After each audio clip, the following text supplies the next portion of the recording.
Taip, tai malonu matyti. So, welcome back after the coffee break. And now let us give the floor to Domantas Tracevičius. He is our social partner who participates in conferences that discuss different other topics beyond energy. He is the founder of Circular Economy.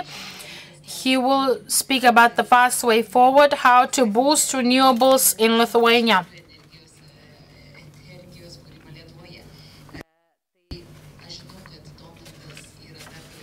Domantas is even braver than government representatives, so could you please present your vision? Sveiki visi. Tai aš šiek tiek Thank you very much. Well, I guess I'm missing the word sustainable development.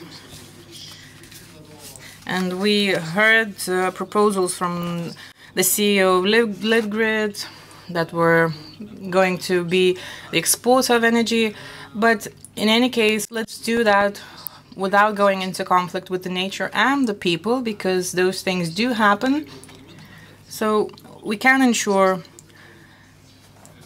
production of energy, sufficient production of energy, and do that sustainably. So we are issuing yearly overviews with proposals that are aimed towards sustainable development of renewables. I would like to underline that last year we have raised a goal of 100% of renewables to be achieved by 2030, and the regulatory framework is also being improved. We have over 100,000 of prosumers, and the numbers are growing.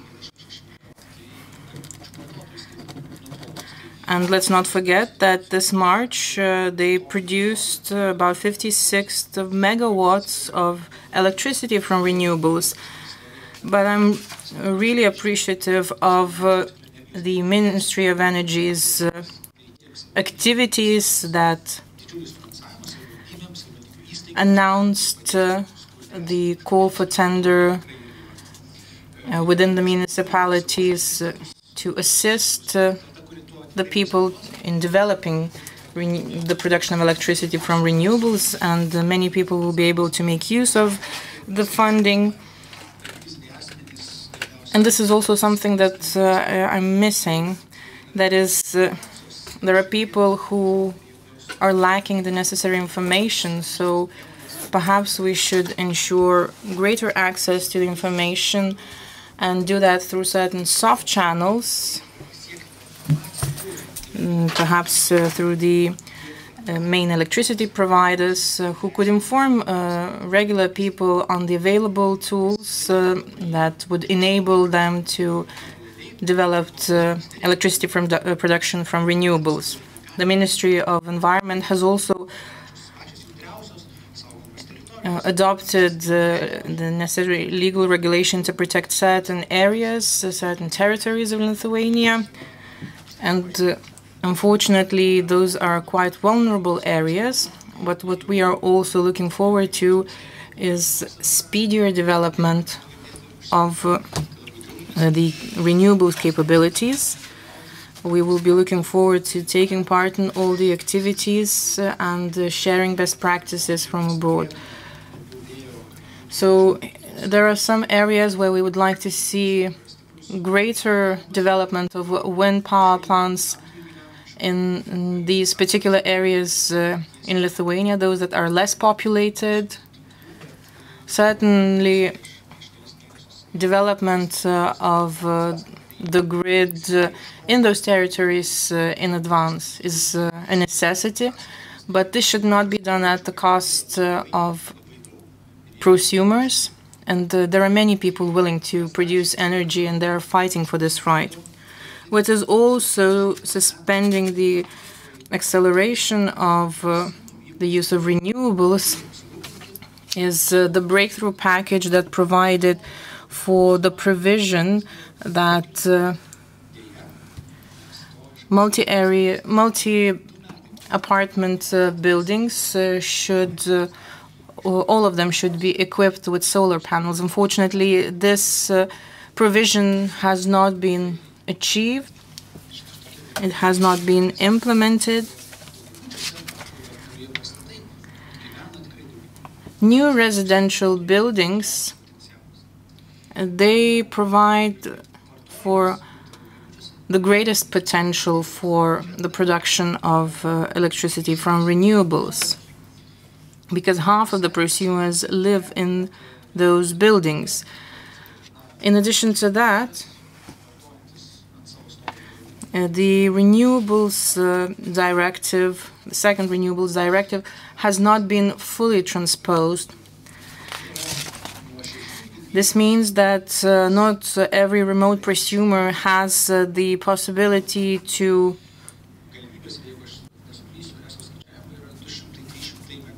transmit the electricity they produce into the grids. And if we manage to do that, we could definitely attract about 100,000 prosumers that produce electricity in residential buildings. And we could add the electricity produced by them into the general grid.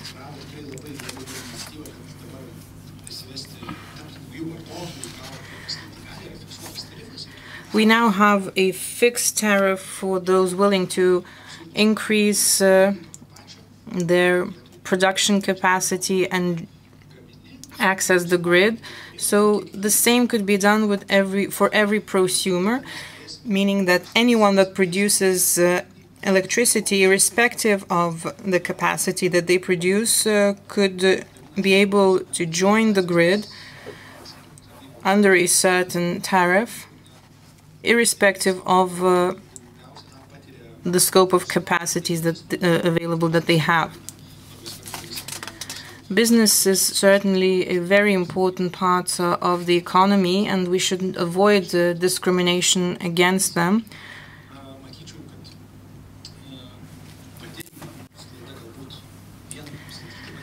Moreover, I believe that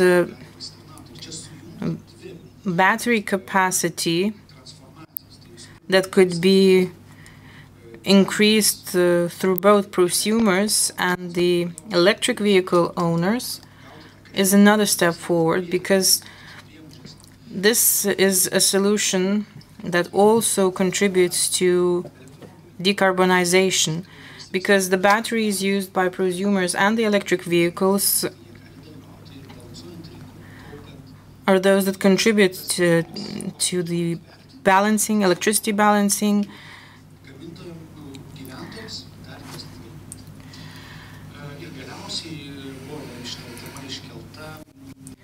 And one more aspect, which is the compensation for people living close to the electricity produced from renewables.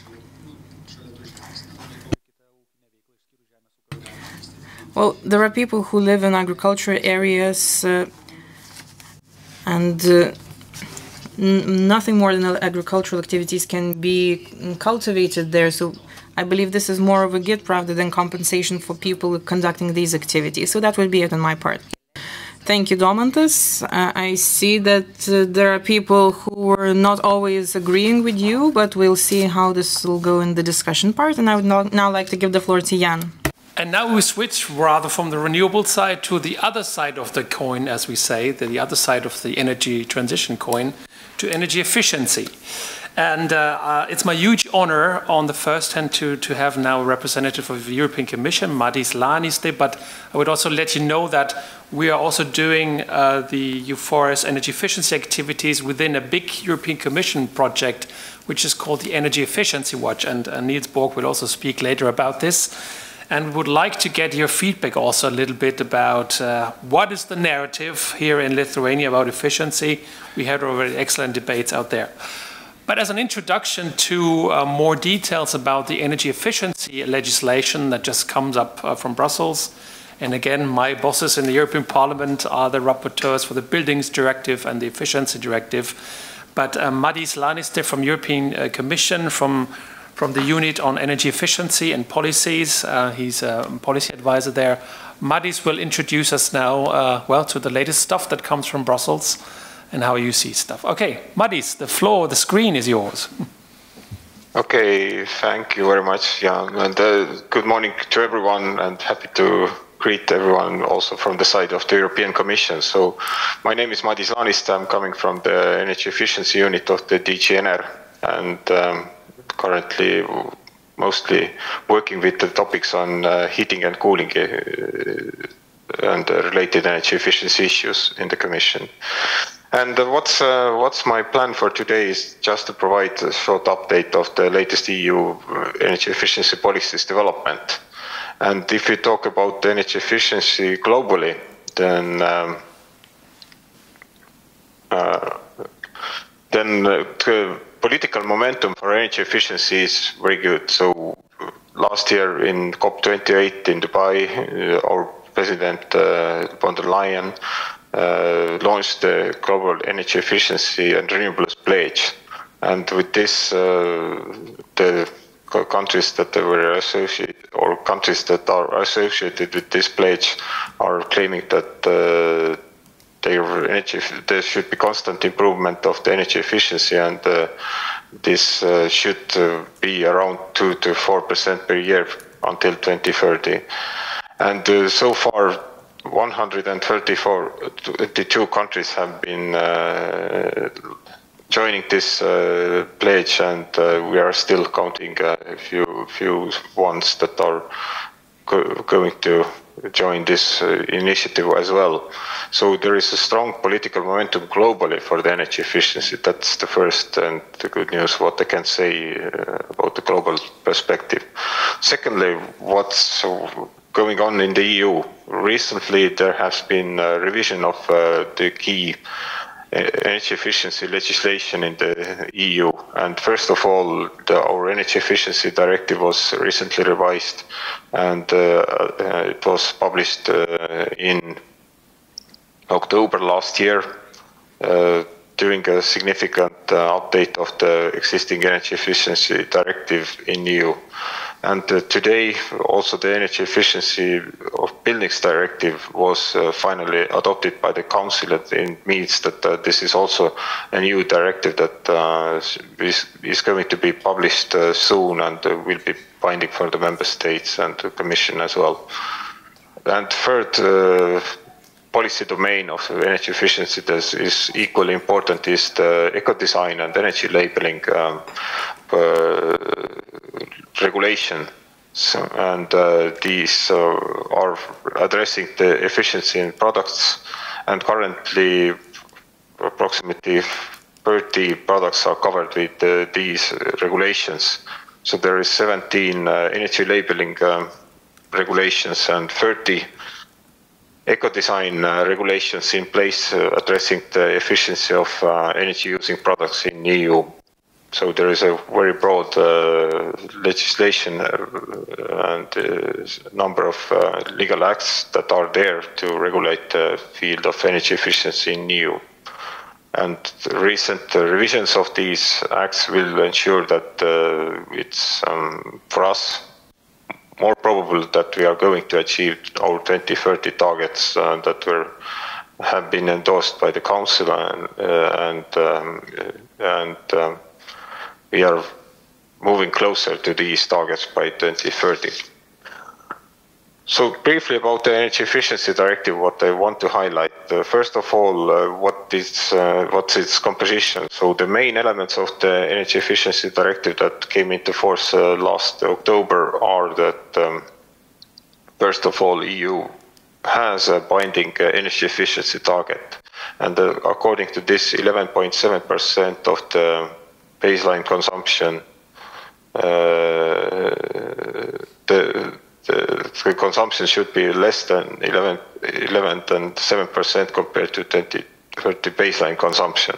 So therefore, all the member states should contribute in achieving to the EU energy efficiency target, and this is an obligation for the member states to set set a contribution to the EU energy efficiency target, and this obligation has been already running since the adoption of the directive, and now we are in the progress to adopt national contributions to the energy efficiency target. So, considering the overall picture in the EU, we have a situation that these indicative national contributions that we learned from the draft national energy and climate plans are leading us to the situation that approximately 6% of the target is still missing there. So there should be additional efforts made by the member states that in order to take us to the situation that we can say that we are likely to achieve the 2030 energy efficiency target. And we are considering these national contributions. I would say that Lithuania is doing great in this field. So Lithuania was one of the few countries that was doing a pledge that it will contribute to the European energy efficiency target as it has been foreseen, or as it has been foreseen as a fair contribution by the member state to the energy efficiency target. But there are still many other countries where we would like to see that these countries are doing larger contribution to the in their national energy efficiency policy to the European energy efficiency policy. What's the next important element is the strengthened energy saving obligation in the NDUs, and this constitutes an obligation for the member states to achieve certain portion of the energy savings through its energy efficiency measures. And this obligation has been revised. It has been somewhat increased, but there will be more demanding requirements for the content of the measures. So there are few measures that will be not counted as energy efficiency measures as of 2025, at the end of 2025, and therefore this target is more demanding for the member states. There is a new exemplary role or obligation to use the exemplary role of the public sector, and this means that there should be a certain portion of the public buildings renovated, so 3% annually, and there is a separate public sector energy efficiency target. So by 1.9% per year should be the reduction of the public sector energy consumption.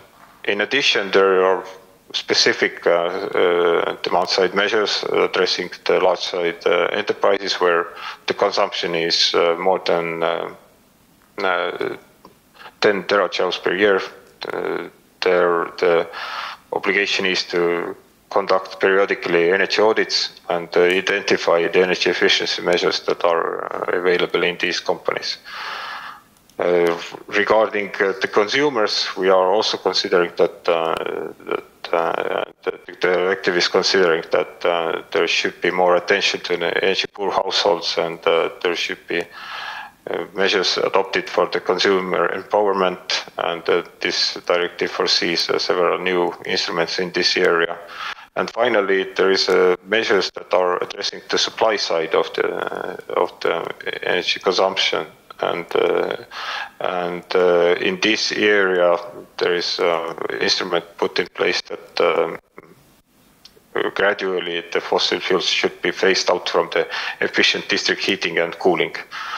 Another instrument that is there is the local heating and cooling plants. So all the big municipalities across the European Union, when their population is above 45,000, should have their local heating and cooling plants. And this means that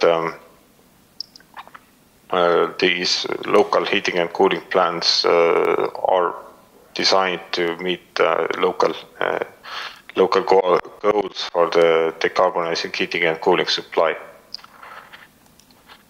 But the work doesn't stop for us here. So when the directive is adopted, the second important thing is the implementation. And with the implementation, we have been doing a lot of work to ensure that the implementation will be there of the directive.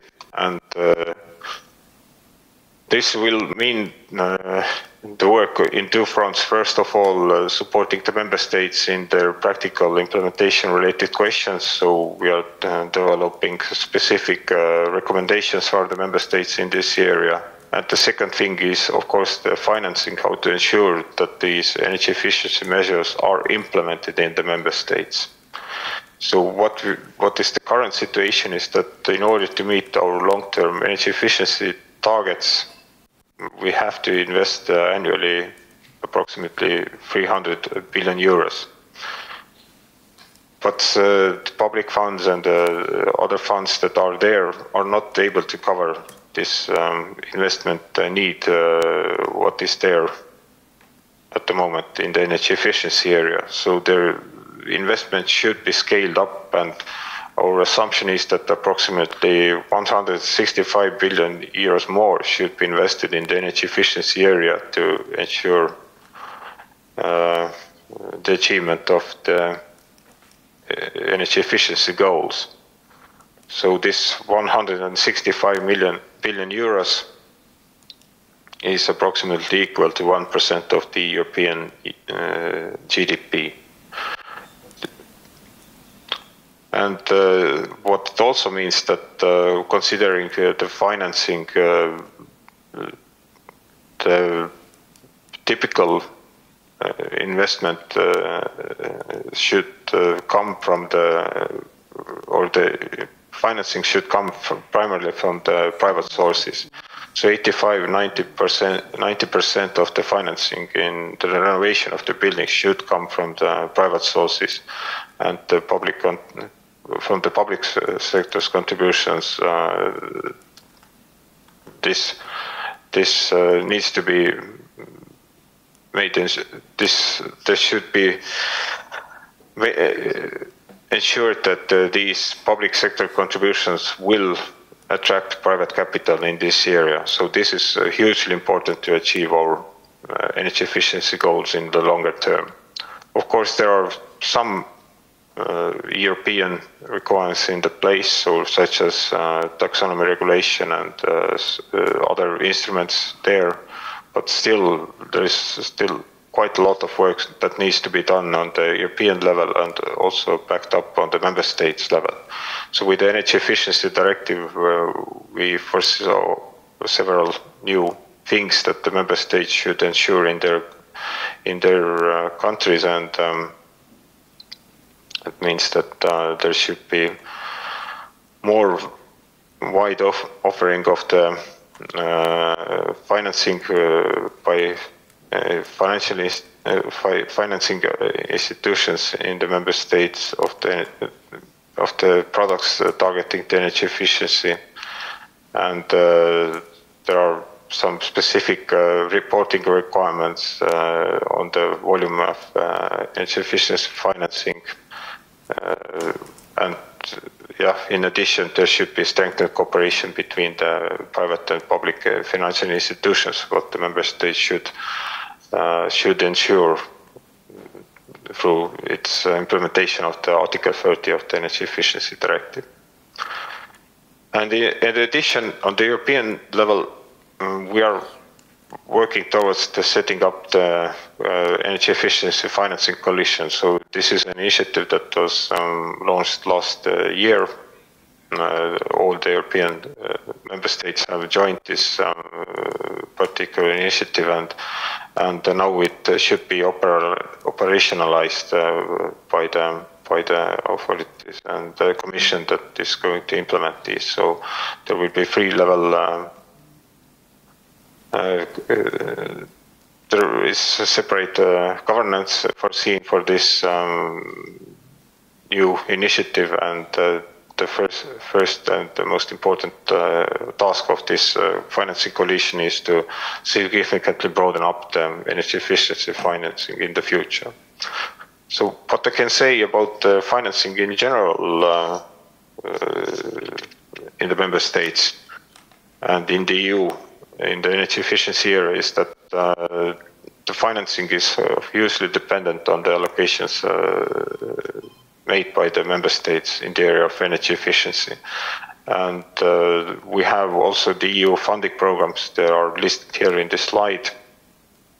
But still, the majority of the financing can be ensured by the member states through the use of the European cohesion policy funds and funds allocated through the Recovery and Resilience Facility. Lithuania has been doing significant allocations to the energy efficiency from these funds, from the cohesion policy funds, and approximately €500 million have been committed to energy efficiency. So in general, there is a strong political commitment in Lithuania. What I can see in the area of energy efficiency, there have been significant public funding available, and also the political ambition is there to ensure fair contribution to the EU general energy efficiency target. But certainly there are a number of things that where the implementation of the energy efficiency directive is challenging for Lithuania. There is no question on that, and there should be constant attention provided to the implementation of the energy efficiency directive as well. So thank you for your attention. That was my short slide summary of the situation in the European energy efficiency policy. Thank you. So thanks a lot, Madis, for that very intense deep dive into the efficiency policies from Brussels. And now it's my honor to introduce Niels Borg. Niels is running the largest experts network on energy efficiency, the so-called ECEEE, the European Council for an Energy Efficient Economy. And as I said before, Niels is also a partner of the Energy Efficiency Watch project, one of the leading scientific partners as well. And Niels will introduce you to a big survey that the project did, and also into a big research that is of highest interest in Brussels about narratives. What is behind the communication in the population? I don't know how it is in Lithuania. Is efficiency highly on the agenda for everyone, or is it a topic that say, well, it's not my topic? So the big question is how to get people on board also for the efficiency side of the energy transition. And yeah, the rest will be presented by Niels as soon as the PowerPoint is coming up. So I think Madis is still to be seen. Not complicated. This one? No? No.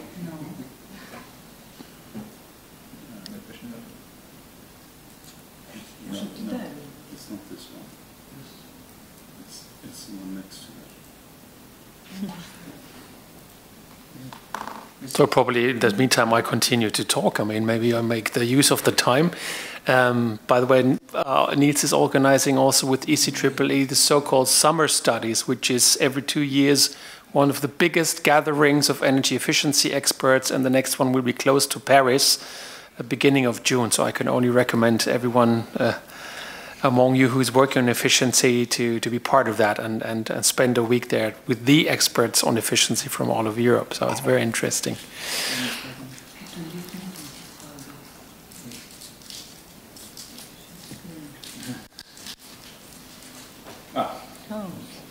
Brilliant. But, yes. So, thank you very much for the introduction, Jan.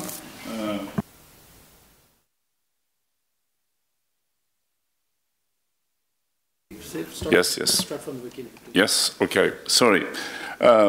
Thanks for the introduction. It's my first time in Vilnius, and I think it's very nice. I live in Stockholm. I should have come here much earlier. It's not so far, but I have to. Now I'm fixing that for the first time anyway. I will come back. So, Jan has said a little about the Energy Efficiency Watch project, and it's a very exciting project which has developed over the years, and we're now, I think, doing the really interesting stuff, which is not the kind of analysis that a lot of other experts can be doing, but we are looking into in particular the narratives. What is it that can make energy efficiency appealing to policymakers and to the general audience? But what do we need to sell efficiency? And I can tell you a spoiler, it's not just about how much money you save.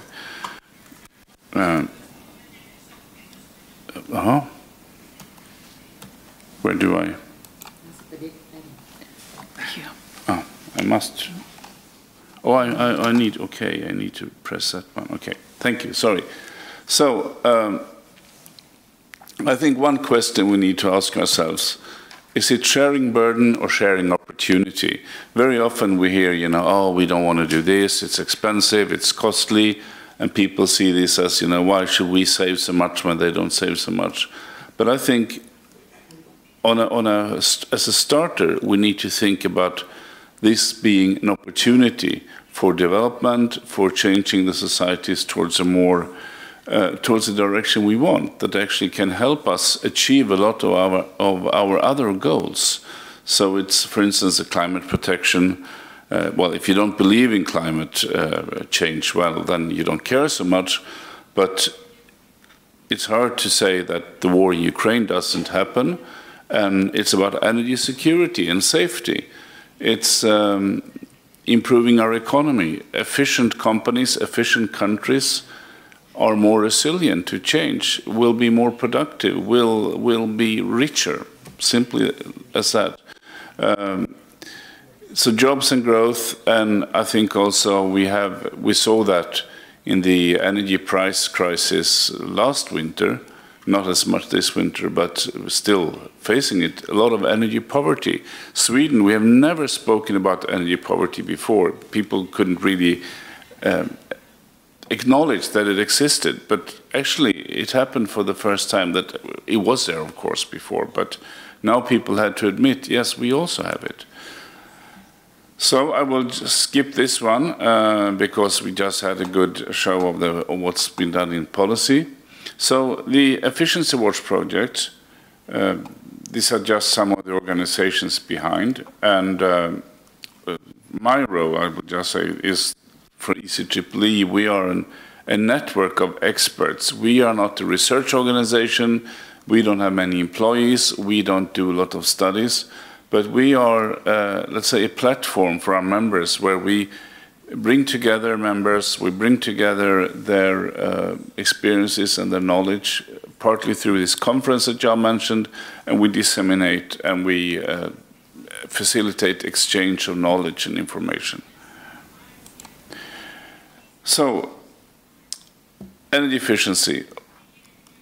If we say this, what do people think about? Some people say, well, it's about climate issues. Others say it's about it's pretty expensive, not for me, and somebody else think, people see different things. And then somebody says, well, it brings us better buildings. And then maybe somebody could see, okay, it's less carbon emission. Somebody cares about that. Someone else says, my home will be modern. I will have a cool home or a better home or not drafty. And a third person could say, well, there's a lot of work here, to insulate or to change windows or to construct better buildings. It's always more a shift towards labor from capital, which is interesting. But then if we have these people who think it's about expensive and so on, they could say, well, our industry will be less competitive and really that's not good. Someone else will think, okay, it's really bad for the poor people, energy efficiency. We know how it is, petrol is more expensive and it's only for the rich people in the cities. That's nothing for me. And then you go out and, we see this with the farmers, you see this with the renewables as well, but you also see it there. And somebody else says, like we saw in Germany with a EPBD, the discussion there was, well, it will be so expensive we can't do it. We will force grandma to renovate her home and she doesn't have any cash, so it's terrible. So there are a lot of those counter-narratives which are important to identify and understand. So the question we ask ourselves in this project is, do we speak about the right things? And do we speak to the right people? And are we using the right arguments?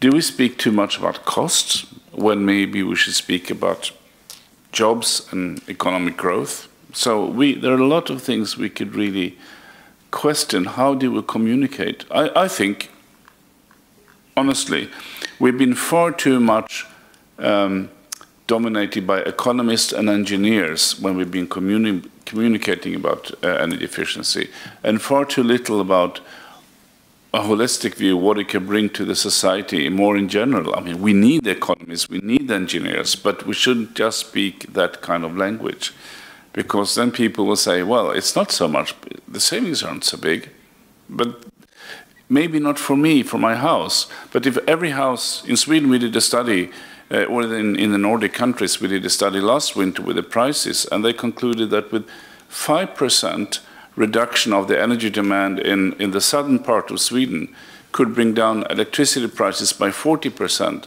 So even if I didn't save more than a couple of €100, the collective effort helped bring down the price for everyone. Everybody gained. So it's not like a zero-sum game. It's a collective effort. And I think these are things we need to understand. So why do we do efficiency? So one question then we have in our project is, what resonates with individual businesses and policymakers? What kind of make them tick? And in the project, we have done one thing. I will use very briefly on that one, a big survey with almost 1,300 experts. So it's a qualitative survey. It's not about views among the audience, but we're trying to understand how people can the experts' views, what do they, in their view, are the important issues being discussed and how are they connected to efficiency. Then we do business stakeholder workshops in different countries where we look at cases and develop narrative cases, and they're ongoing now. We have the parliamentary meetings and the workshop, such as this one, and then we do network partner events, so all our networks do different things with other cities or other organizations like FEDAREN, the regional energy agency network is also disseminating among their members. So the efficiency watch survey, we looked at different, we have asked businesses, academics, policymakers, NGOs, etc. From the outcomes, there's a lot of interesting stuff in this. The new energy efficiency watch survey is completed but not yet presented. So this is based on what happened in the 2020 big survey. I think the outcomes will be more or less the same, but they're always changing, so are really interesting. But what this says is, for instance, jobs among our 1,300 experts are seen as the most, that's the upper green thing here, are seen as the most important topic. But jobs in the debate is only ranked the 6th topic when it's linked to efficiency. So, that's really a big target we should focus on, jobs and efficiency. So these are things we can understand from this survey. And it also linked to the actor groups that the business, the Association of Large Industry are really looking into jobs as well. Industrial competitiveness, well, there's a really good match actually, so we are doing the right stuff. Everybody thinks it's highly motivated, but it's also actually being discussed in connection with efficiency. So all of these things are very interesting stuff you can read from these reports, but you can also see what experts think about your own country, which is, some people get very upset when they see the change from before, but it's very interesting. So we made in the last watch, we're now working on developing the new one, 10 narrative business cases. So I will take 3 of those here. So what is a real business case? So for a business, a company or somebody, they really want to see real need for the business. Does not necessarily always mean directly earning more money now, but they want to see some real impact on their kind of strategic. The value of efficiency should align with the strategic goals. Businesses say they would really like to see a level playing field for efficiency compared to renewables or supply.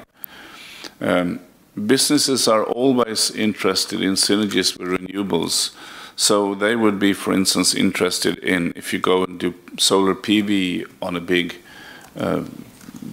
building, they might at the same time be interested in, at that time, looking into how that can combine with efficiency to, for instance, say, instead of doing 60% of electricity use from solar PV, by doing efficiency at the same time, we could maybe reach 80%. So it's a way to improve the message.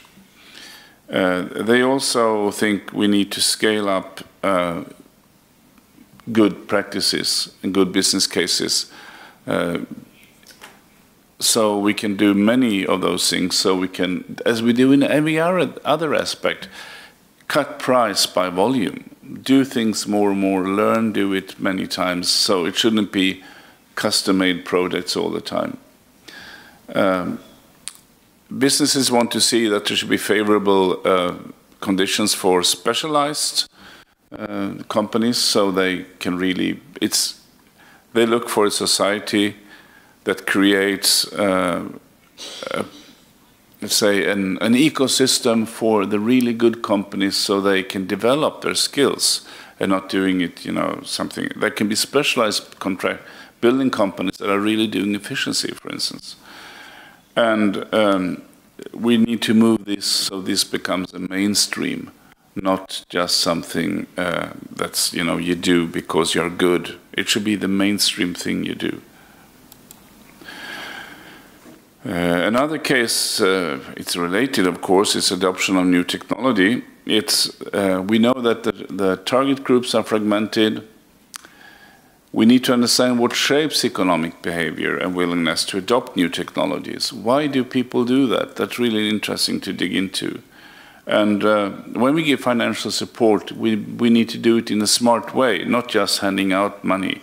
We need to think about what do we want to achieve with the support? Can we create learning processes so people invest more and can see synergies with others? We also need to link financial support to other image factors like convenience, modernity, general value of a property and things like that. It's like when we look at a PV, I have a friend in Sweden who has a house and he says, well, I won't invest in the PV because we are going to move in a couple of years. Our kids are out now, we're going to move to an apartment. Why should we invest in this? And I said, well, did you even consider the value of the house? Because very often we have seen that investing in PV on a roof, and if you make the house efficient, can make the house, just by the sales price, can actually increase the price more than you have invested. So things like this we need to see, to link the adoption of new technology, more than just doing a cost analysis, to look at broader cost analysis. Yes. And the last case is a just transition. That means that we think that this word is often misused. We know there are too many that feel that they're on the losing side, and then it becomes very much a race for highest compensation. How can I get more? How can farmers get more? How can people in the countryside get more from the state? And we think that we need to communicate the positive welfare effects better. We need to understand the dynamics when you introduce a policy, to understand what can it affect and how can we smart targeting those that are affected. In Sweden we have lowered the price of fuel, which is not a smart way to make anybody richer really. It's just like, yeah, it feels good at the moment, but rather it could be better to help people on the countryside, more general, so it's more interesting to have an efficient car and at the same time save money. And we need to manage the expectations of a just transition. So,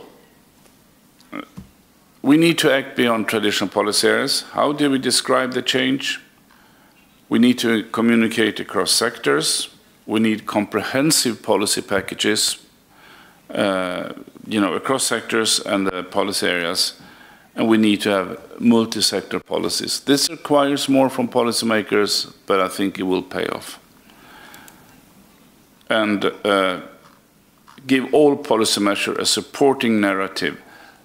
Really think of how do you communicate the policy measures so it sells. Think about that spend much more time than we do today. And again, the economic relevance in the energy transition, we can do much more to improve that. This is a summer study we're having in June, so if you can come by, you're welcome. That's outside France, outside Paris in France. Okay, thank you very much. And much of this work is based on what Christiane Egger and Daniel Becker have done, so I should not take much credit for a lot of the analysis here. Thank you. Ačiū Nilsui už pristatymą. Atrodo, kad visur yra tos pačios problemos. Thank you, Niels. I believe we have similar problems everywhere, so there's those problems are resonating everywhere.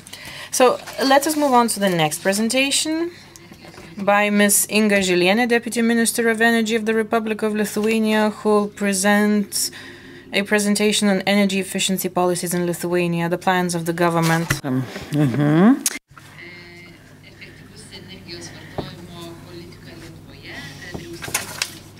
So please, the floor is yours.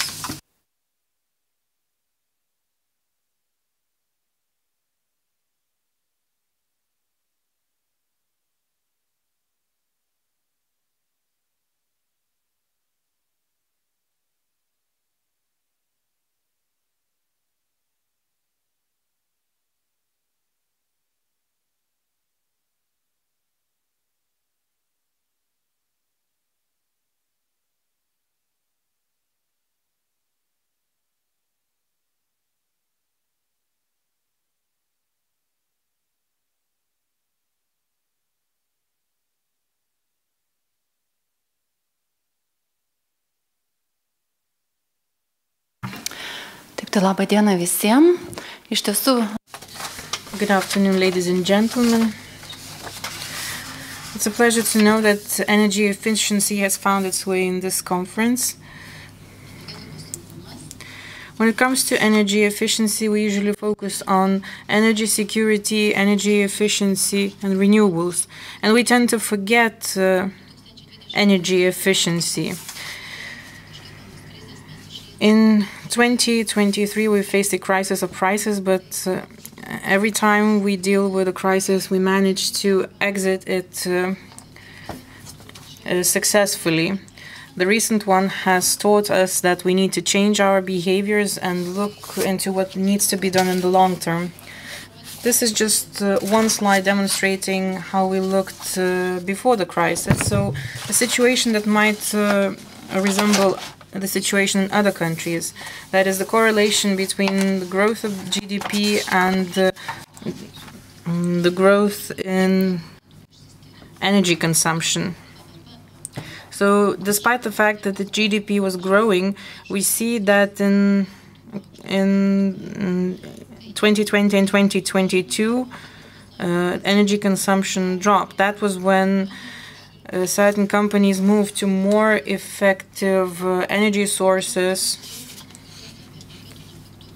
and this could be attributed as a reason for the drop in energy consumption. Certainly, saving energy is necessary, and there are certain targets set in this respect, but we'll see how Lithuania is doing with saving energy. So that directive was adopted and approved. We're still looking forward from the guidelines from the European Commission. There should be quite a few of them. The transposition of the directive is envisaged by 2025, but we are already preparing for the process.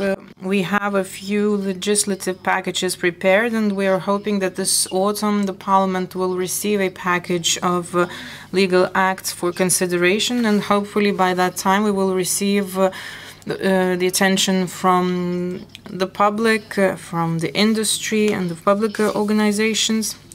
So as for the changes contained in the directive, well, they are mainly connected to large companies. They will be forced to conduct energy audits. This regards the companies that have more than 250 employees. And the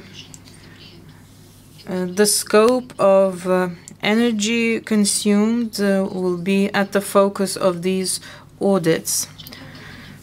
Well, I will not focus too much into detail on this, but another important change is related to the data centers. We can see the growth of data across the world, so energy efficiency and the pressure in this respect on data centers is growing.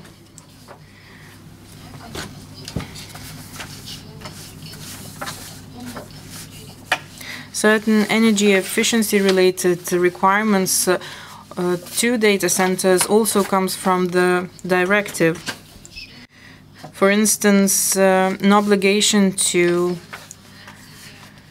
annually submit and make publicly available information on energy and efficiency indicators. And this information also correlates with energy security. If we open critical data, because the requirement is applied to the data centers that have over 500 kilowatts capacity. So these are usually those that contain critical data.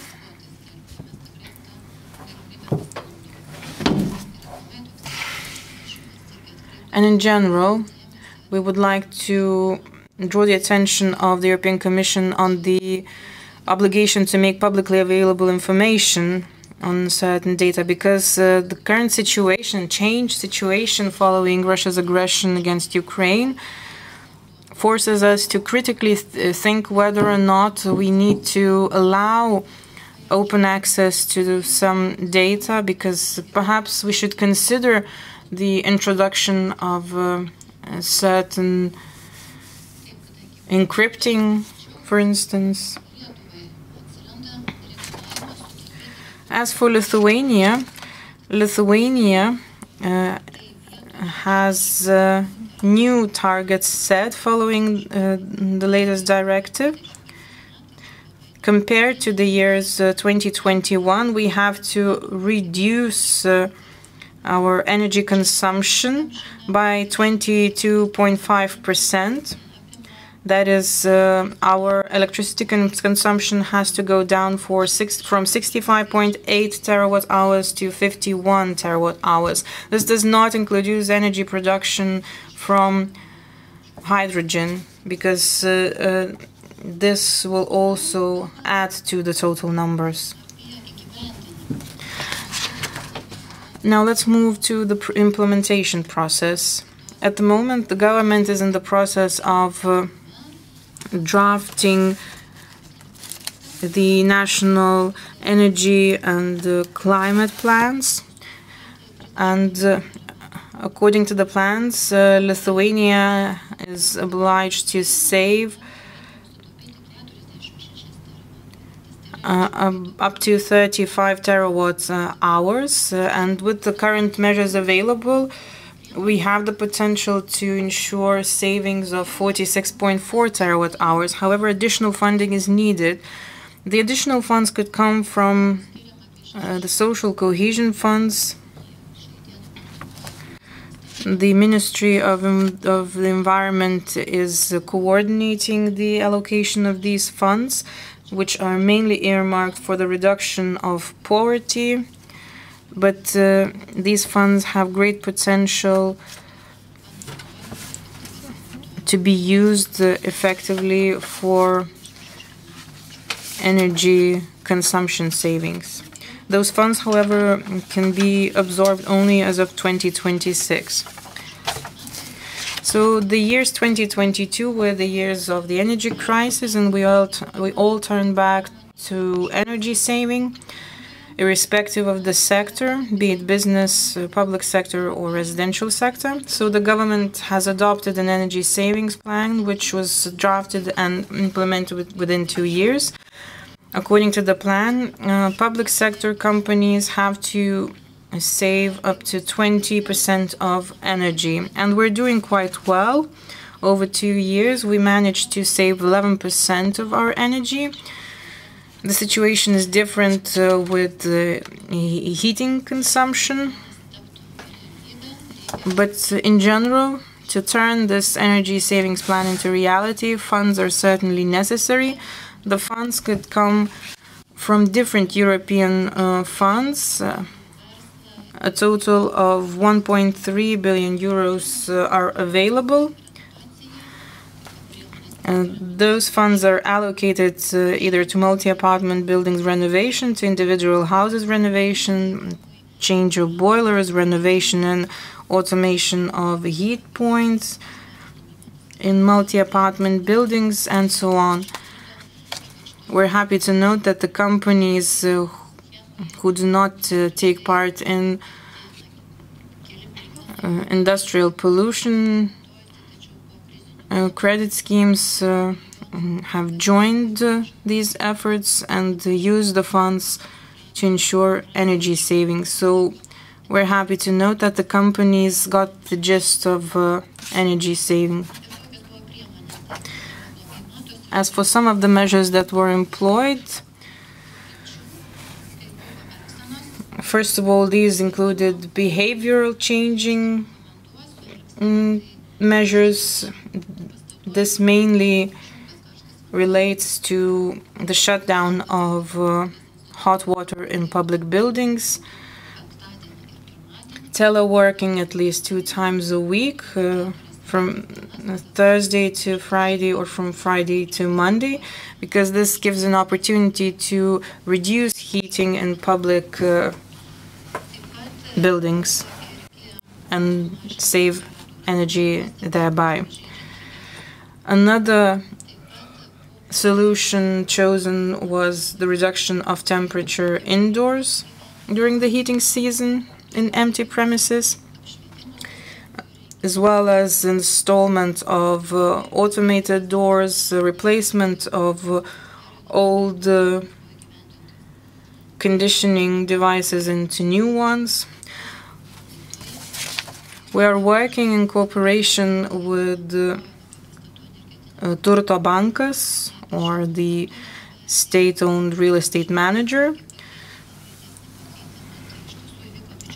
So together with this institution, we managed to introduce all those measures and achieve a breakthrough in the public sector quite rapidly. Public sector, residential houses are those that consume electricity the most. So we've decided that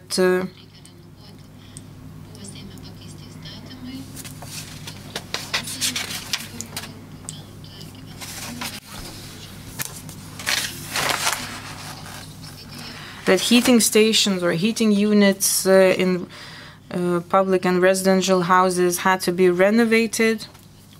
This contributed to energy savings by a great deal.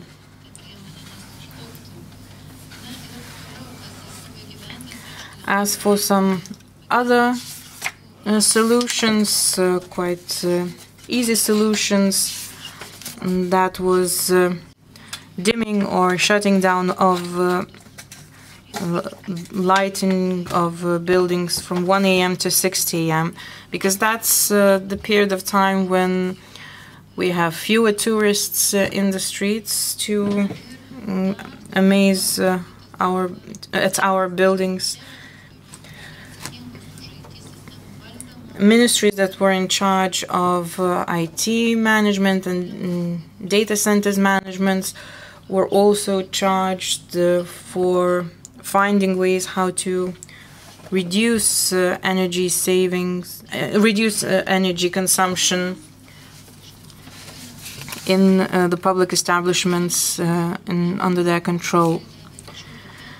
Another tool that was very effective was the obligation to make energy-saving contracts with public establishments such as the Lithuanian Railways, the electricity transmission operator, and so on. So according to these voluntary agreements, it has been decided to save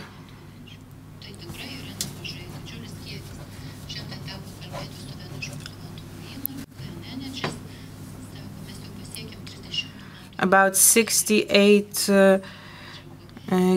gigawatt of energy.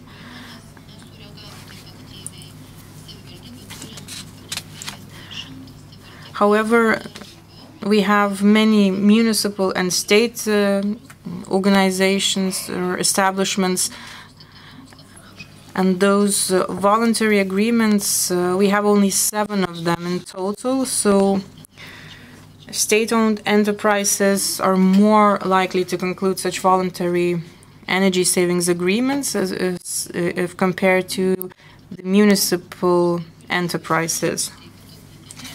So we hope that the commitment to save energy will reach its ultimate effect in the end. According to the current renewable energy sources law, municipal and state enterprises will be forced to have their energy saving plans, and I hope that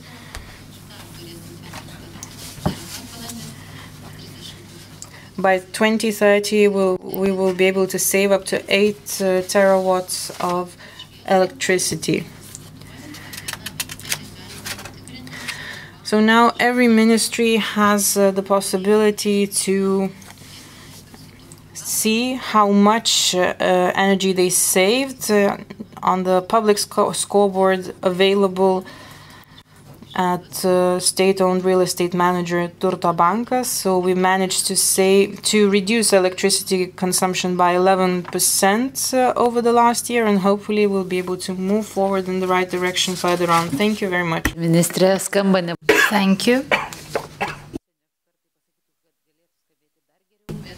The results could be even better, foreign experts would say, but we're interested also in the feedback by municipalities, and I would like to give the floor to Mayor of Elektrėnai municipality. He is also Vice Chair of the Housing and Energy Committee of the Association of Local Authorities in Lithuania. He will present the practice of municipalities, and he will most probably react to the obligatory targets set by the ministry to municipal enterprises.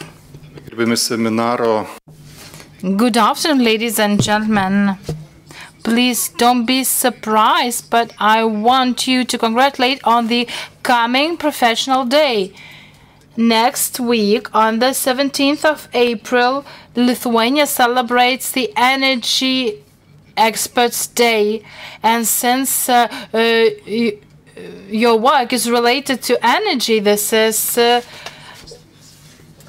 the day important for all of us, and it is a great pleasure for me as a Mayor of Elektrėnai to be among you and to discuss this important topic. The energy leap in Lithuania's municipalities can be attributed to the breakthrough package adopted in 2022. At the heart of this package is the rapid development of green energy to reach the 7 gigawatts of renewable energy capacity in Lithuania by 2030. Municipalities reacted immediately to the surge in prices of energy resources in summer of 2022 and embarked on successive RES development projects in their territories. Improving energy efficiency is one of the most important objectives, not only for the EU and Lithuania, but also for local and self-government. As they move towards a sustainable energy system, municipalities are developing renewable energy projects, plan various measures, and increase the energy autonomy of the population.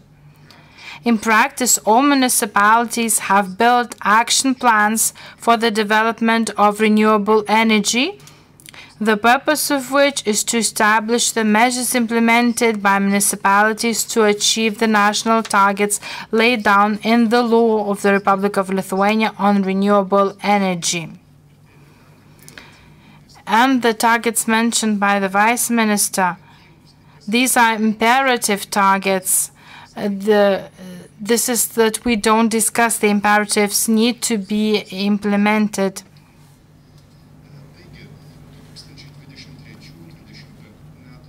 At least 36.5% average share of energy from renewables in gross final consumption of energy in 2023-2025. At least 39.8% average share of energy from renewables in gross final consumption of energy in 2026-2027.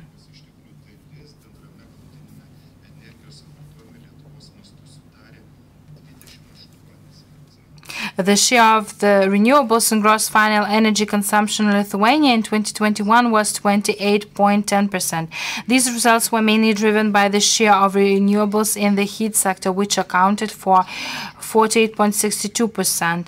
The share of the renewables in electricity generation was 20.92%. And in the transport sector, 6.69%. Lithuania intends to reach a 50% renewables target in final energy consumption by 2030. Currently, the share of renewables in different municipalities ranges between 11% and 80% of total energy consumption. Every year, the Lithuanian Energy Agency carries out an assessment of sustainable energy development of Lithuanian municipalities in the fields of promoting the use of renewable energy resources and improving energy efficiency according to a list of selected criteria.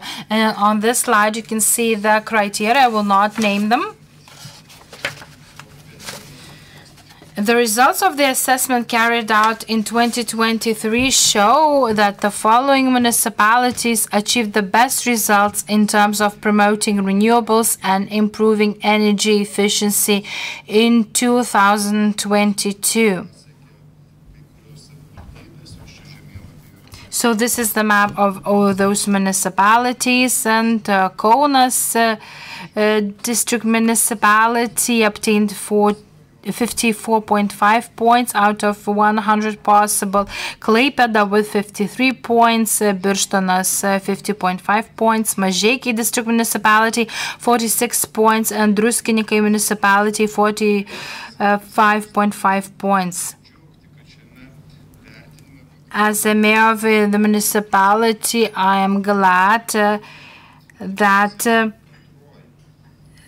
the municipality of Elektrėnai was ranked second among 60 municipalities with the installed capacity of 10,868.89 kilowatts in solar power. It is worth mentioning that the municipality of Elektrėnai installed a 1.1 megawatt solar power plant in 2022. The electricity produced by this power plant is supplied to municipal undertakings. The worth of this was a remote power plant that gave benefit in 1 year, and we have cheap energy that we provide to municipal undertakings. We also have a regional waste management facility which produces gas, and this gas is used to produce heating.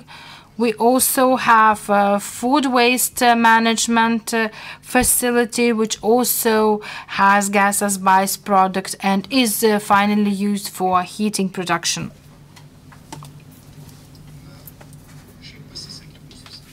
Our municipality was quite successful with this project. We were mostly unique here. There are other projects underway. The creation of communities. This is the second stage. I will speak about the establishment of those communities.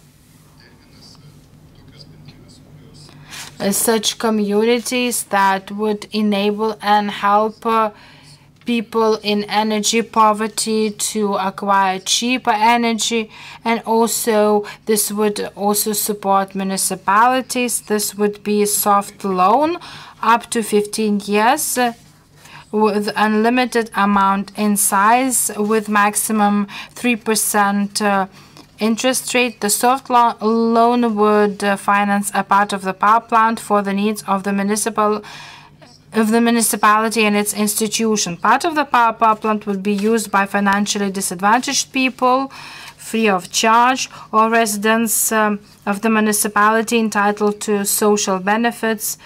At least 30% of the energy produced by the power plant will have to be channeled to people experiencing energy poverty.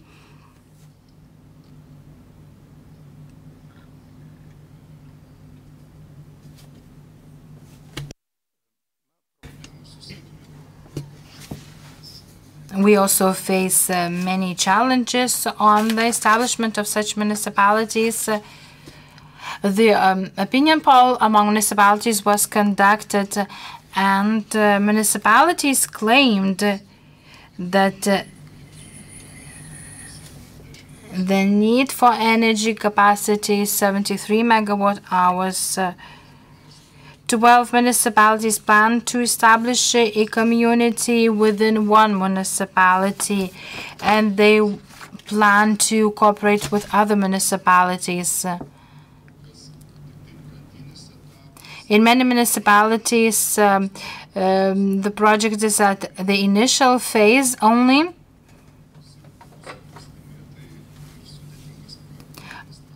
Debt limits of municipalities and complex project administration due to the change of poor people may limit the possibilities to implement those projects. I would also like to speak about energy efficiency in terms of renovation of buildings. The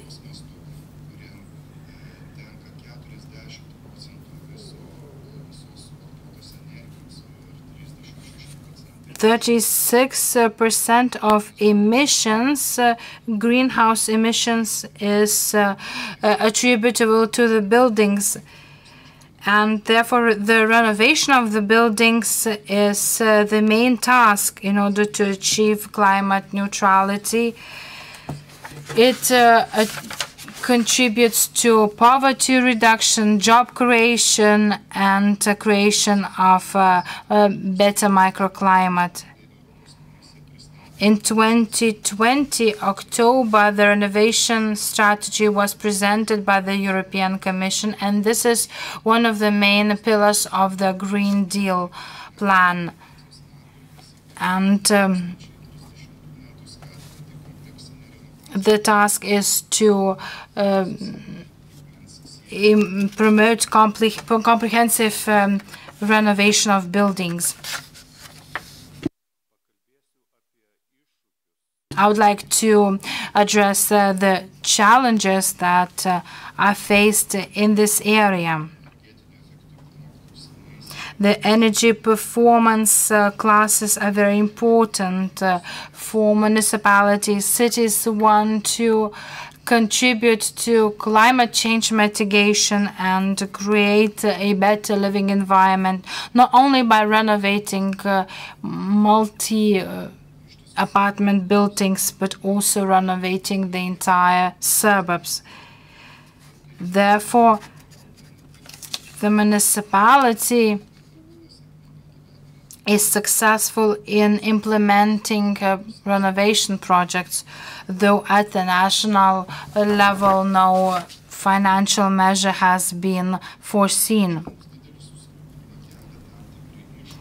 We are facing certain challenges that are hindering the renovation process. So this is funding. Since the start of the implementation of multi-apartment building renovation program under the new model, up to 2 financial intermediaries providing preferential loans to renovation projects have been involved. Sometimes there is only one financial intermediary on this market in general. This lack of competition means that the best conditions for beneficiaries, i.e. residents, are not always guaranteed, and existing financial intermediaries are sometimes unable to meet the full financial need.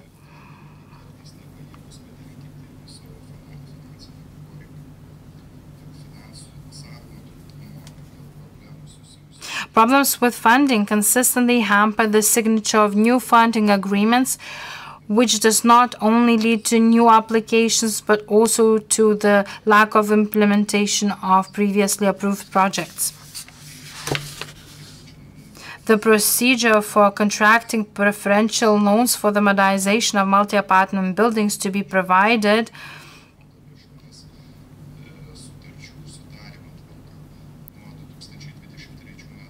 is changing. As of October 2023, loan agreements are concluded only on behalf of owners of apartments and other premises. The previous practice allowed 2 ways of signing the loan agreement. In addition to the renovation project manager appointed on behalf of the owners, it was possible to sign in the name of the manager. And psychologically, this was more attractive to the owners of apartments because it prevented the owners from taking a loan and the fear of all related aspects. The possibility for owners not to have direct obligations before the bank was identified as one of the main reasons for renewing the renovation from the death point in 2013. I would also like to speak about the requirements of Class A energy performance, preventing people from opting energy performance Class B. And this is very scary for residents. And sometimes the difference between the prices of renovation between Class A and Class B is huge, and therefore people often do not agree to renovation. The problems and challenges are very numerous, and legal definition, lack of information, red tape problems. But the main issue here that we face and the main challenge is the war in Ukraine.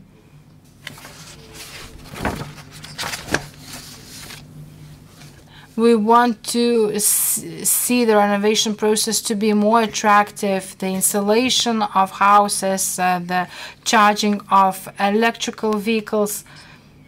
But if we don't have buildings due to war, we will not be addressing these issues. So the main challenge is not the red tape and financial needs and legal regulation, but war. And I hope that we will all live in peace, but prepare for war.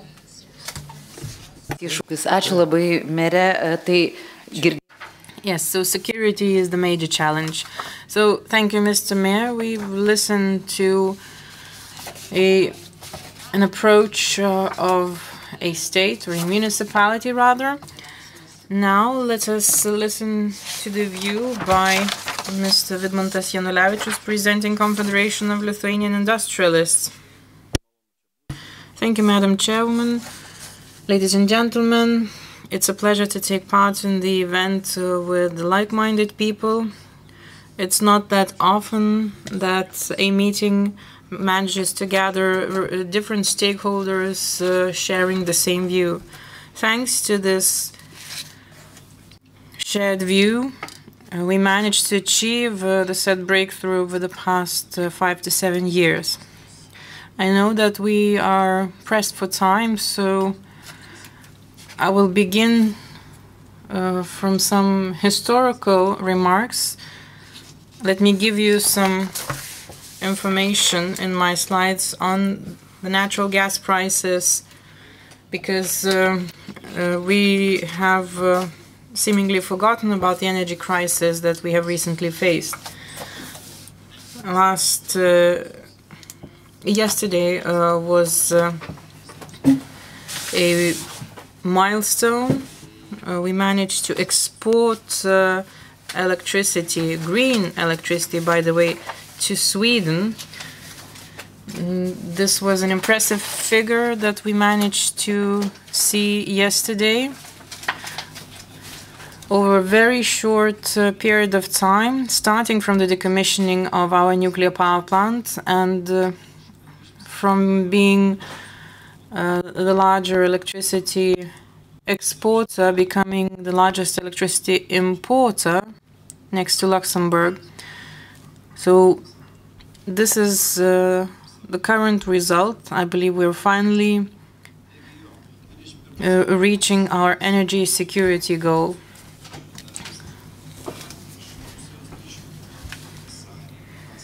As of February 2021, we halted all imports of Russian gas, and that's the result that we have achieved since then. Here you can see that, let's say, the natural gas price in Germany, and I believe looking through the industrial perspective is very important for us to assess. So in 2022, the natural gas prices in Germany were two and a half times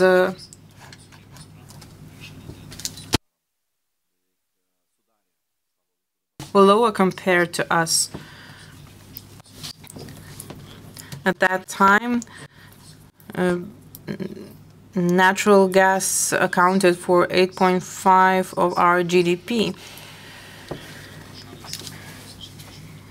The columns represent the year 2019, and the green field represents the second quarter of 2022. And I believe some of you may also recall a moment not so recent past when at one point the price for electricity from 4 to 5 p.m. was 4 euros.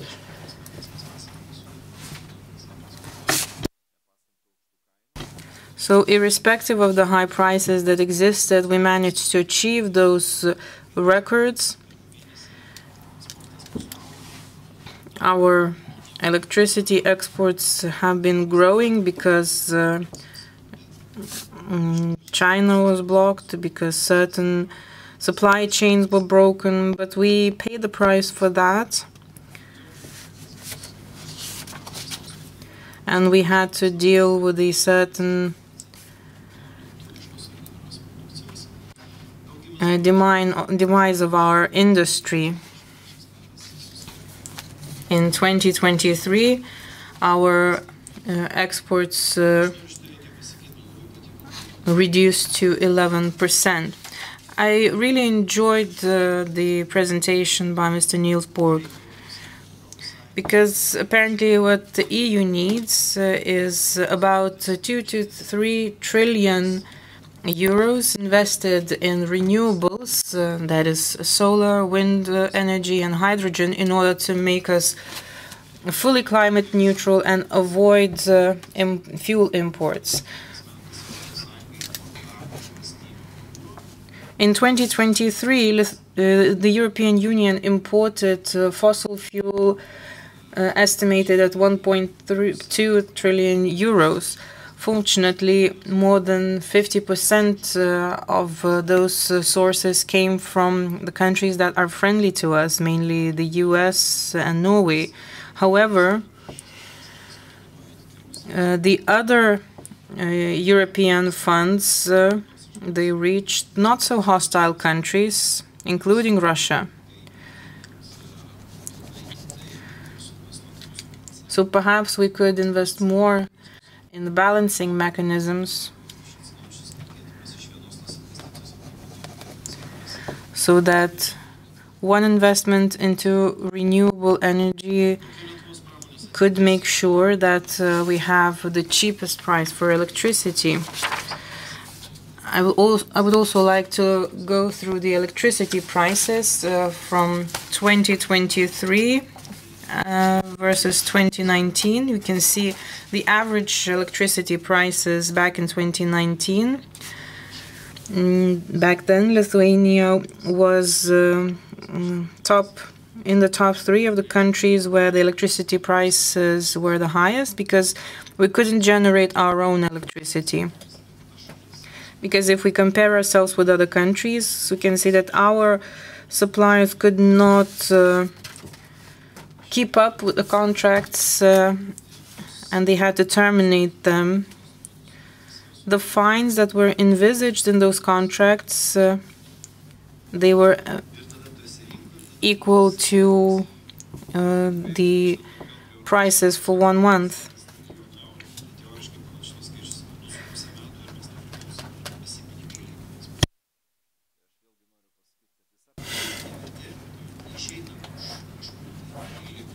So if we manage to produce electricity ourselves, then we manage to keep the added value within our territories. In 2022, the energy resources that we managed to import, they were estimated at 7 billion euros. 2/3, fortunately, of those energy supplies came from the friendly countries that I have said. But this was equal to 12% of our growing GDP.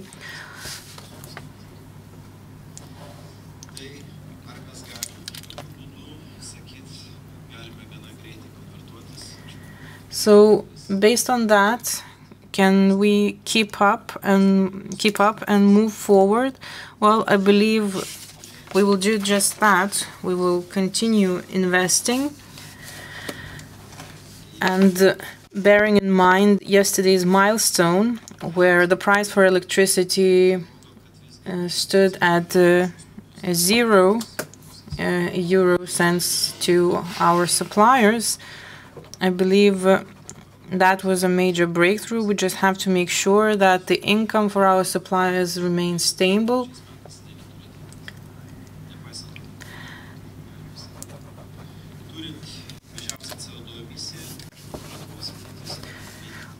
With the lowest CO2 emissions, I believe Lithuania can continue producing products with the cheapest electricity available, and we can become leaders in the public sector across the EU.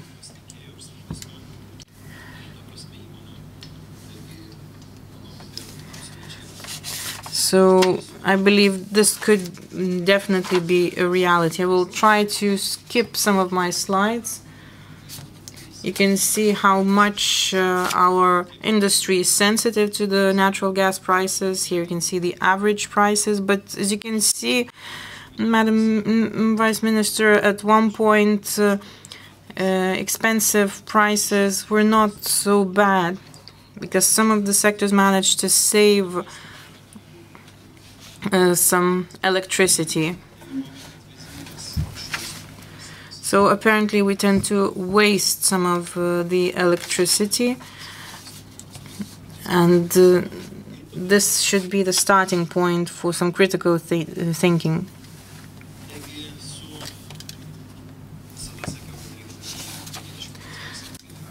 As I have always said, 50% of electricity should be generated by ourselves. And I hope that we will reach this target very soon. But we should not forget that we need to be able to ensure the necessary balancing in the market. If our GDP has been growing over the past few years, we have to bear that in mind, that our savings plans also correlate with certain costs for our companies. Well, I could comment, I believe the growth of the industry has been taken into account. So those indicators have been taken into account in our measurements and our assessments. Because if we do not reduce, if we do not increase energy efficiency, we will be wasting energy as well.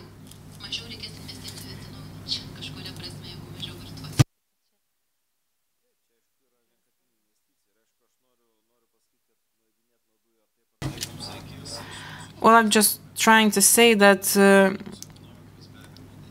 reducing our dependence on fossil fuels is inevitable, but there are also some of our chemicals factories that are going to find it difficult to achieve certain energy efficiency targets. From the Baltic states, Lithuania is in the lead in terms of industry production.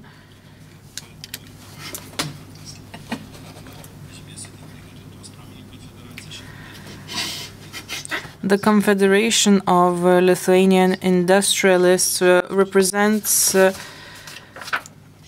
companies that contribute by 83% of Lithuania's exports.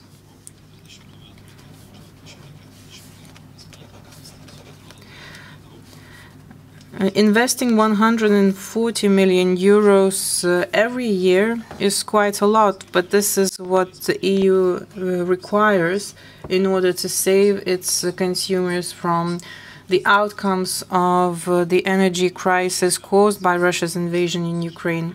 Last year, 800 billion euros were spent by all European member states. So that's simple, pure math. Well, I wouldn't want to take much of your time, but as for the future, we see that there's a lot of potential with the new installed capacities. I would just like to end with this slide. And so far, we are lagging behind China. We are drafting the carbon border adjustment mechanism that should balance out the unevenness between the member states. However, China's subsidies threatens many member states. At one point, we weren't able to ensure the production of chips. At another point, we had some issues related to offshore wind energy development. So what should we expect in the future? Because China is supporting its energy sector through direct subsidies. So we have to likewise think of the ways how to make energy production cheaper.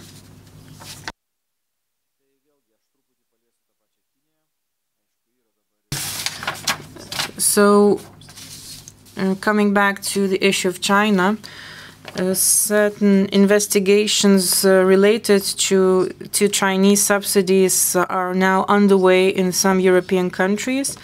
but we have to be as close to the supplies as possible, so we have to have reliable sources, because there are some materials that aren't available to the European Union. So we have to have certain positions with regard to some not so democratic countries.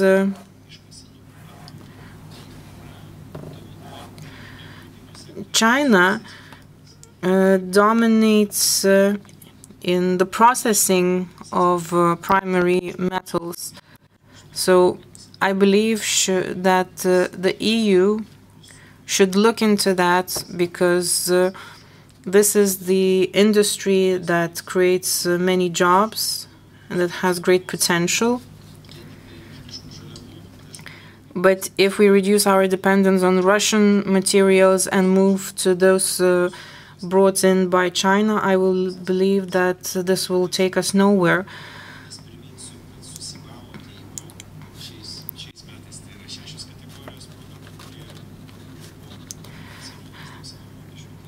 Six groups of products, including steel, fertilizer, cement, hydrogen. I think I'm missing some of them. So these products will be affected by certain requirements.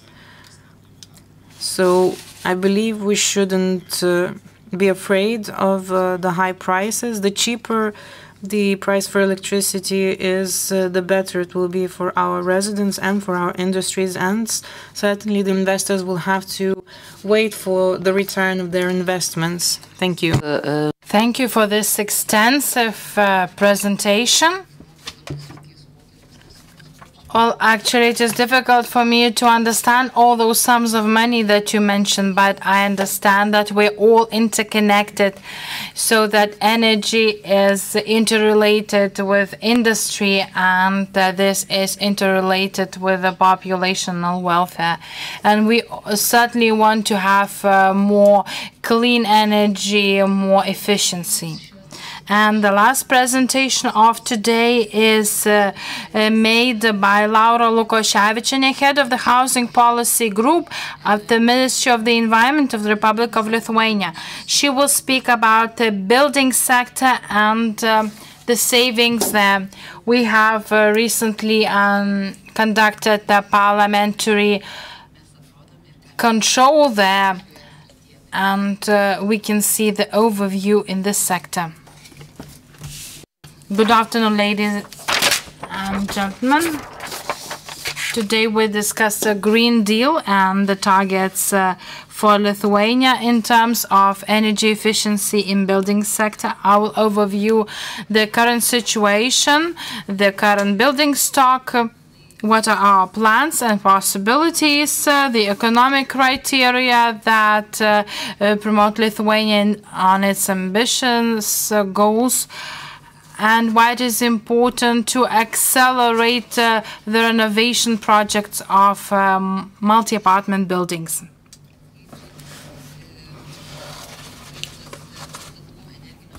According to energy performance directives,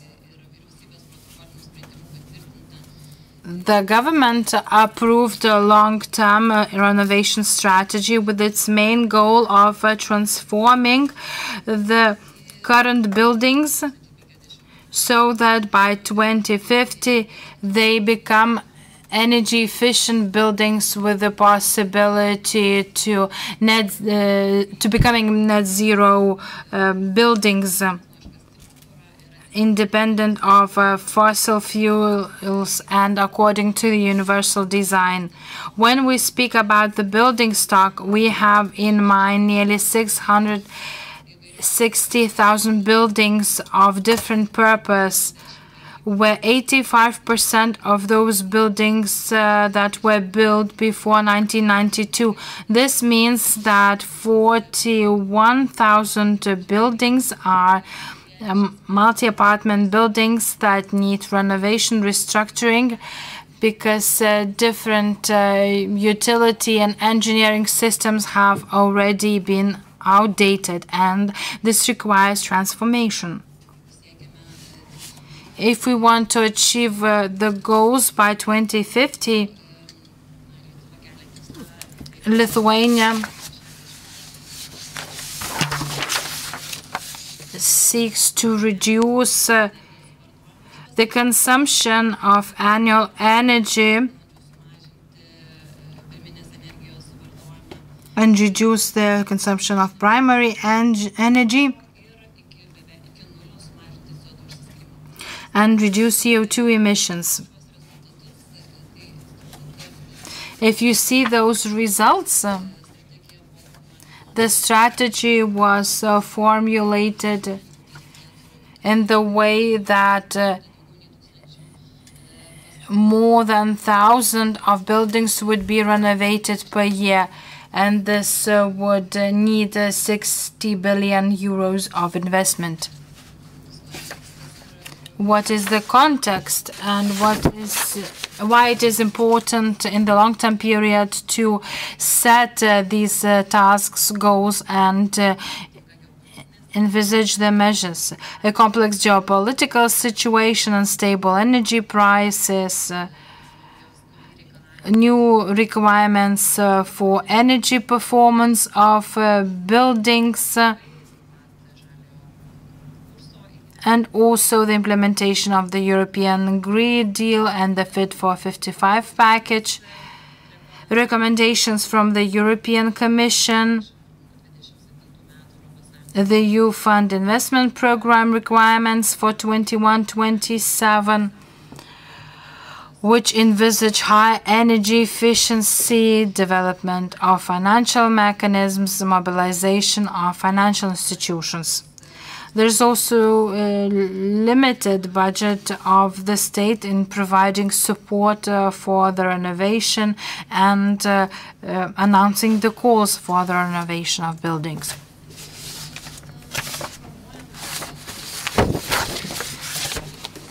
In drafting the strategy, a study was conducted which showed that the greatest economic return, or the difference between the benefit and investment, is established at 45-55% of energy savings mode. It means that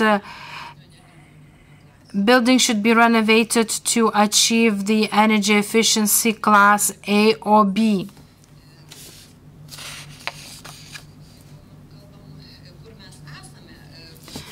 Considering the position of Lithuania in terms of renovated multi-apartment buildings, Birštonas, Palanga, Druskininkai, Ignalina, and Jonava district municipalities would be the leaders. The big municipalities are lagging behind here. And this is basically due to clear reasons, because in big municipalities, buildings are much larger and the number of owners is much bigger, which also requires a unified decision on a renovation or non-renovation of a building.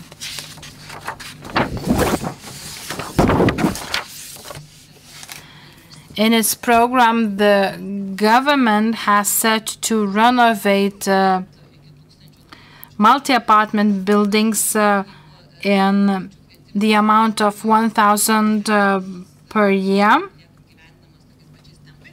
If you continue with the same rate, we could reach this goal in 2025.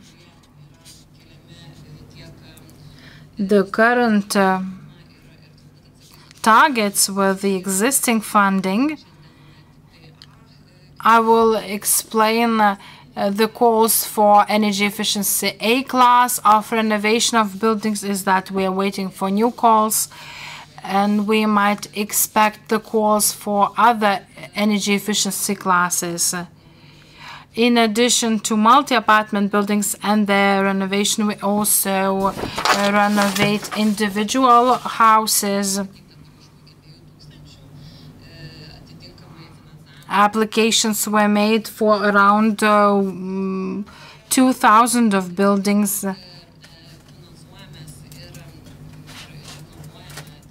we renovate the buildings that belong to the Ministry of Environment. We also have the Ministry of Energy running the projects of public buildings from the funds of modernization funds. What is our future? And our future focus is a new and sustainable construction that would optimally improve the processes. It means that the components will be made of organic products. The public buildings will have to include 50% of ecological components. We also focus on serial panel renovation, which would accelerate the process of renovation up to.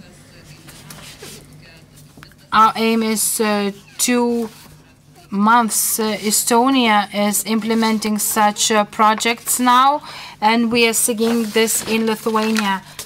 And a recovery and resilience plan is very helpful here, where funds are allocated for the implementation of this.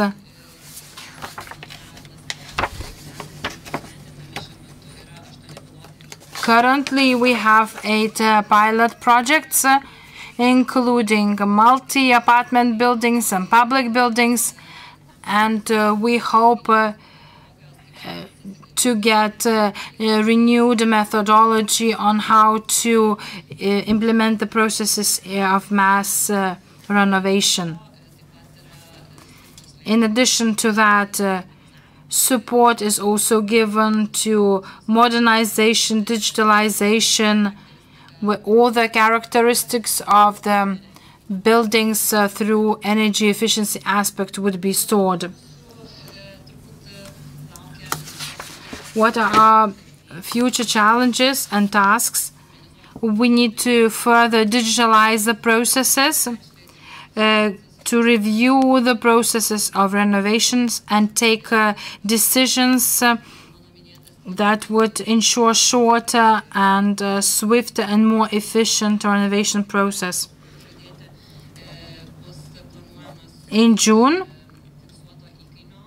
we are planning the subsidy with a flat rate for renovation, depending on the energy performance class achieved with the renovation, and also the possibilities and benefits on the serial panel renovation.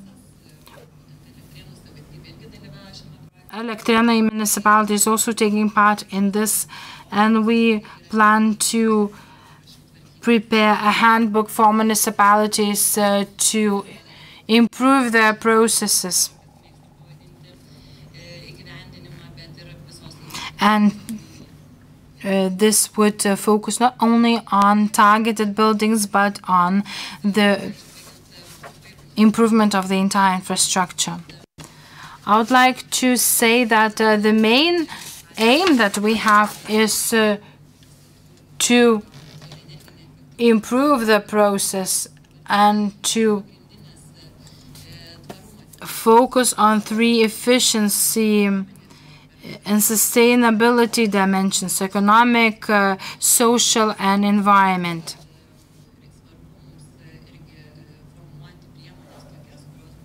We need to make measures be oriented towards the resilience of buildings, so that there's a mitigation of adverse effects on the buildings, and also implement the measures that would allow the inclusion of businesses into the processes, and also establish communities that are responsible for living in a quality buildings. Thank you, Laura. It was the last presentation of today. I think that we have discussed energy in a very wide sense. Thank you very much for your contribution in today's work.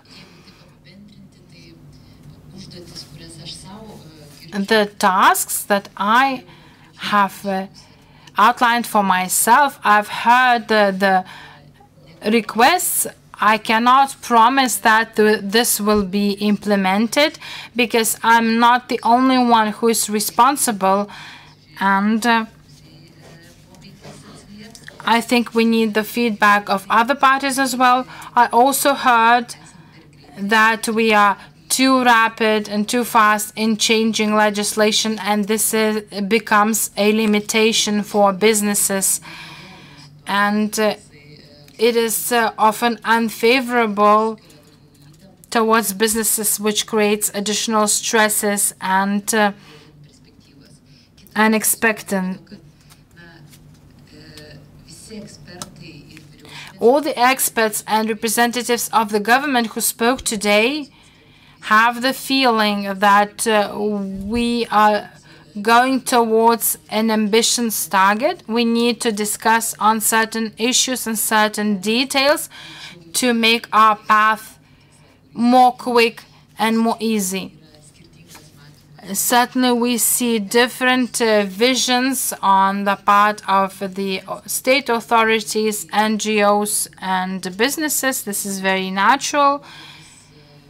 And this is the task for politicians to look for golden solutions,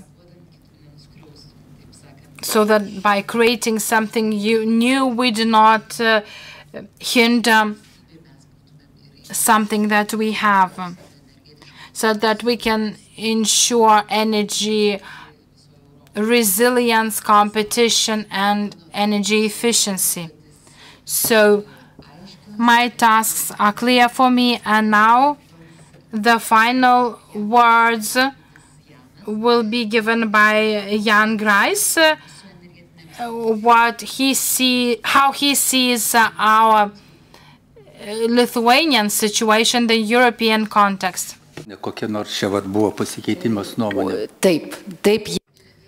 Could we also share the opinion of the audience? From a whole. If you have time, I have time. Yes. Yes, prašau. Aš neklausiu, aš tokia, kaip čia yra nuomonė. Well, I would like to share rather an opinion, I believe. Well, I often have the chance to take part in different seminars, and they usually deal with the renewables and the performance in that respect. And the second part of those events usually deals with energy efficiency.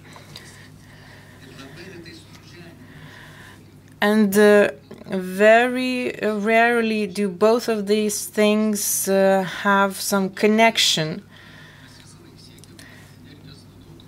We always want to make sure that multi-apartment buildings ensure energy efficiency and better energy performance, moving from class C to B upwards to A.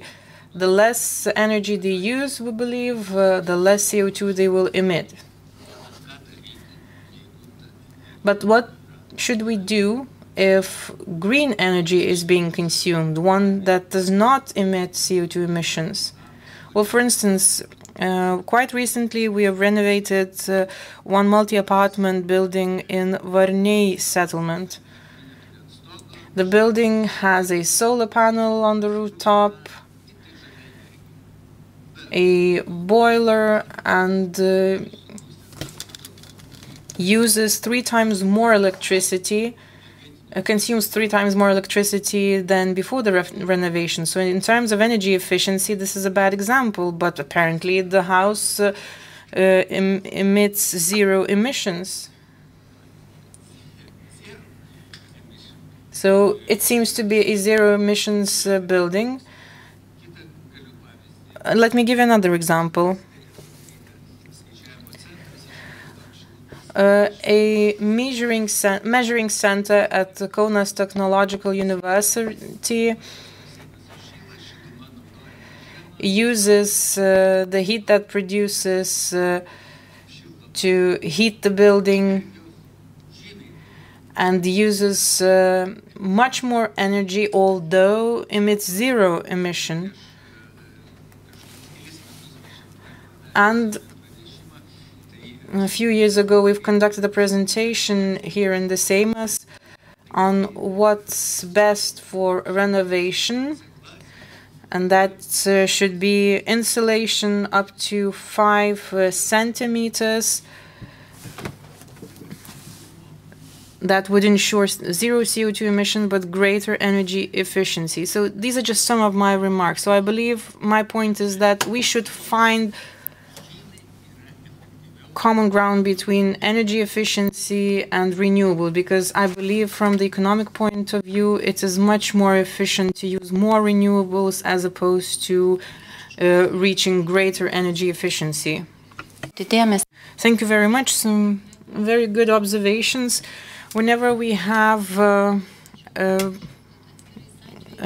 boilers, they are used to substitute for fossil fuel.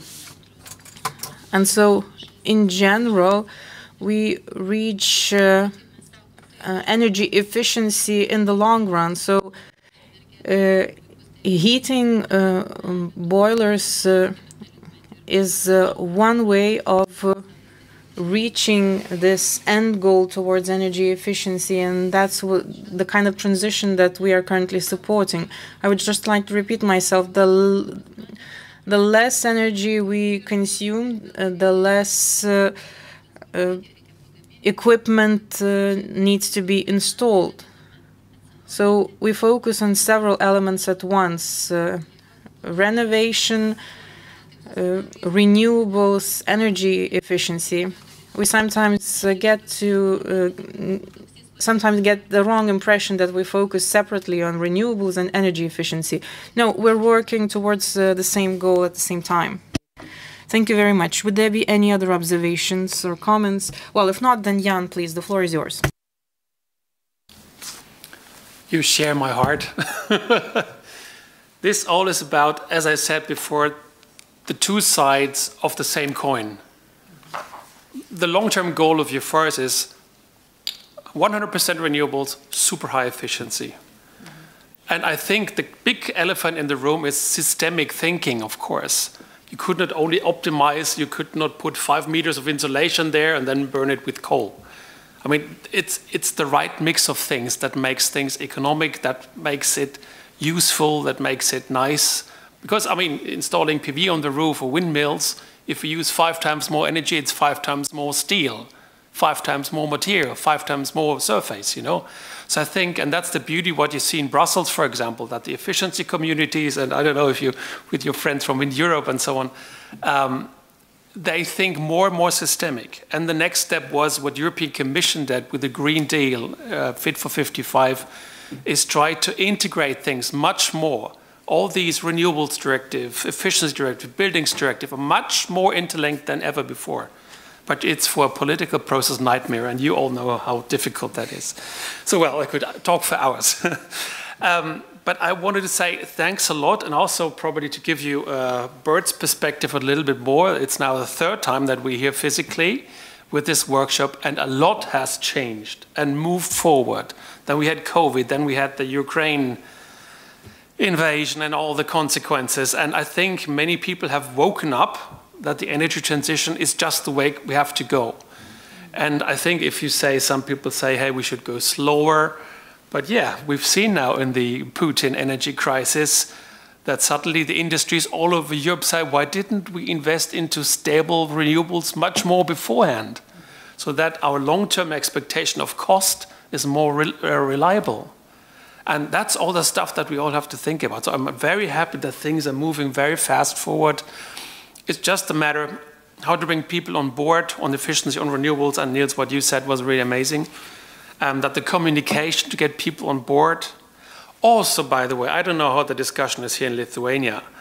Now some extreme parts, all of Europe say the Green Deal is killing the farmers' business, it's killing poor people and stuff like this. But of course this is nonsense, because this is new business for all of us.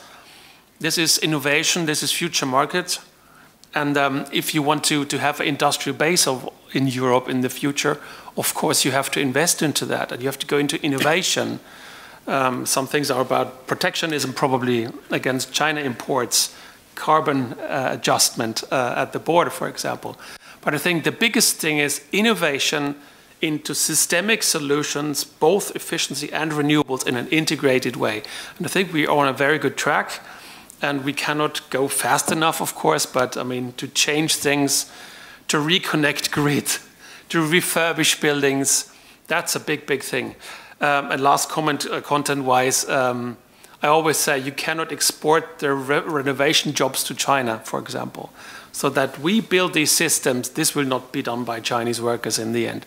This is a lot of jobs to implement the energy transition. I think in the end we are still not there to skill up the people. And if I hear, for example, in Germany right now, the PV industry is leaving Germany at the moment. Meyer Burger is just leaving Germany.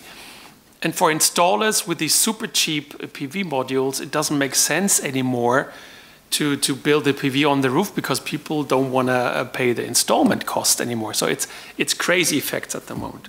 But well, to be short, because we run over time a lot, the next years will be super interesting, because we said with the last European election, Parliament elections, that these 5 years were the first half of this decade. And we all know we have to solve climate crisis this decade. So now we get the second half of this decade with another 5 years of European Parliament. So I'm really, really curious to see what will be the next thing in European Parliament. Is it just about ramping up targets again, even more? Or is it about learning how, in an economically dynamic, innovation-driven way, we can implement the energy transition in Europe? I think, why don't we become the leaders in globalized markets on renewables and efficiency? Why don't we go for this? If Joe Biden can do that in the United States with the Inflation Reduction Act, I think Europe can do that as well. And they are waking up. Brussels is waking up heavily. I mean, I know what Franz Timmermans and Ursula von der Leyen did with the Green Deal, for example. This is for the first time, not the thing for the environmentalists. No, this is the new growth principle for the European Union. This is a revolution. I think many have not really understood this, that this also means this is industrial policy, not only environment or climate policy. This is industrial policy. And if we don't get this right, our way of living in every member state will be difficult. Germany, I'm from Germany, by the way, is losing its industrial base at the moment.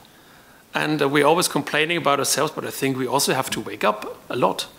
So, well, I should stop now. I would like to say a big, huge thank you, again, for you and the Parliament and the team, for everyone and all of you to come here to share this with us. I mean, for sure, you have many, many other similar meetings, but for us, this is incredibly valuable. I can only tell you, via the Zoom meeting and also via YouTube, several people in Brussels followed the event. We will bring back that knowledge, and please don't hesitate to give your good experience back to Brussels. Brussels is super hungry for that. Commission wrote me 10 emails today. Yeah, next time we will be there physically. This is so amazing. This feedback from the member state, what's going on, how they do it. I mean, we heard the examples from the cities, and Romuald has told us before about his community there. It's just amazing. That's the stories that people need to hear, that people down on the ground are motivated for. And by the way, for me, this also means we need to get people on board so that this mainstream of modernizing Europe becomes really the growth principle, and that this is the mainstream for the next European Parliament and the majority, and not for extremists to say, oh, let's not do this anymore. We stop any work on climate change. We don't need PV. We just need some nuclear reactors. We need to be friends with Putin. Let's give up Ukraine, and then everything will be fine. Sorry, that's not the way to go. And by the way, I told you before, I'm happy that our German troops are coming to Lithuania. In a friendly way this time, I have to say. So friends, I'll stop this now. Thanks a lot. We'll go back to Brussels today and see you soon in a member state parliament, I would say, somewhere. Ačiū Janui, ačiū Nilsui ir ačiū Rasai už organizavimą. Thank you, Jan. Thank you, Niels. Thank you to Ras and everyone for the organization efforts. Thank you to the interpreters and to all the participants who took part in this event and in the